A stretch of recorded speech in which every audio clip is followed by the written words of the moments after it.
Quand on est historien, on n'est pas pessimiste comme sont les gens aujourd'hui.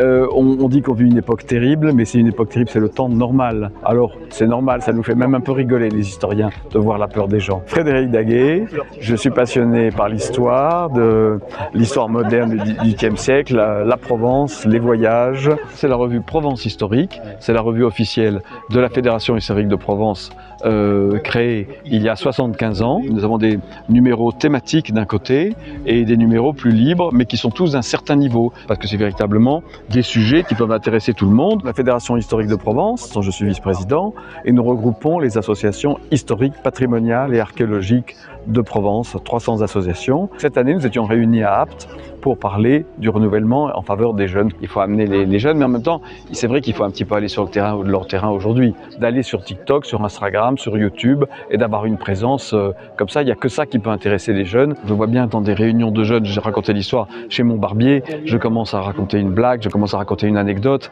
et je vois que ça intéresse. Et à partir de là, à partir du petit déjeuner à la française créé sous Louis XVI, on peut parler du renversement des alliances entre la France et l'Autriche